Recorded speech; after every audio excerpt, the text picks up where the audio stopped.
Welcome back. સમાચાર સુરતથી મળી રહ્યા છે. યુનિવર્સિટીની પરીક્ષામાં પાસ થવા વિદ્યાર્થીઓ એક અલગ જ કારસ્તાન રચ્યું. વીર નર્મદ દક્ષિણ ગુજરાત યુનિવર્સિટીની પરીક્ષામાં વિદ્યાર્થીની કરતૂત ઝડપાઈ છે. ઉત્તરવહીમાં વિદ્યાર્થીએ ₹500 અને ₹200ની ચલણી નોટ મૂકી દીધી છે.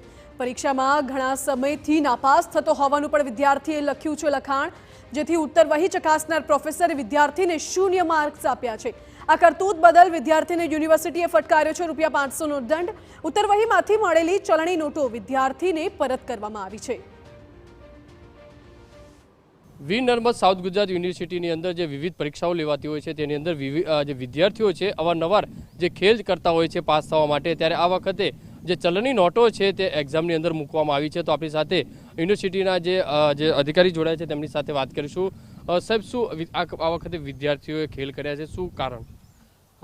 વિદ્યાર્થીઓની જે પરીક્ષાની ઉત્તરવહીઓ હોય છે, આન્સર બુક હોય છે, એ પરીક્ષણ કાર્ય માટે યુનિવર્સિટીના ACDC સેન્ટર ખાતે આવતી હોય છે. એની મૂલ્યાંકનની કામગીરી જ્યારે ચાલતી હોય છે ત્યારે કેટલીક વાર એવું ધ્યાનમાં આવે છે કે વિદ્યાર્થીઓએ કંઈ અભદ્ર ભાષામાં લખેલું હોય છે, ક્યારેક કંઈ ચલણી નોટો જોડેલી હોય છે. તો આ રીતે ધ્યાનમાં આવે છે ત્યારે જે એના પરીક્ષક હોય છે નિરીક્ષણ કાર્ય દરમિયાન આનો રિપોર્ટ કરતા હોય છે કે ભાઈ આ વિદ્યાર્થી છે, આ નંબરની આ સીટ છે, આ નંબરના એમાં એમને આ રીતે ચલણી નોટો કે અભદ્ર ભાષામાં કંઈ લખેલું છે. ત્યારબાદ વિદ્યાર્થીને આપણી જે ફેક્ટ કમિટી છે, fair assessment and consultative team, એ ફેક્ટ આપણે એને રૂબરૂ બોલાવીએ છીએ, આપણે એને સાંભળીએ છીએ, વિદ્યાર્થીને એક તક આપીએ છીએ અને સુનાવણીની સમગ્ર કાર્યવાહી થતી હોય છે.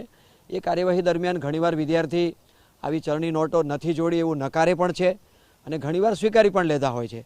વિદ્યાર્થીઓ છે, બાળકો છે, ક્યારેક ભૂલ કબૂલી લેતા હોય છે અને આપણી જે ફેક્ટ કમિટી છે એમાં આપણા મનોવૈજ્ઞાનિક છે, સમાજશાસ્ત્રીઓ છે, આપણે એને સમજાવવાનો પણ પ્રયાસ કરીએ છીએ કે ભાઈ આ રીતે આવું ન કરવું જોઈએ, આ કરવું એક ગુનો છે. અને જ્યારે ફેક્ટ કમિટીને લાગે છે કે આ એક થોડી વધારે ગંભીર પ્રકારની ભૂલ છે તો આપણે વિદ્યાર્થીને યોગ્ય સજા, જે યુનિવર્સિટીના ધારાધોરણો છે, એક્ટ, સ્ટેચ્યુટ, ઓર્ડિનન્સ છે, એ મુજબ આપણે વિદ્યાર્થીને સજાની પણ કાર્યવાહી કરતા હોઈએ છીએ.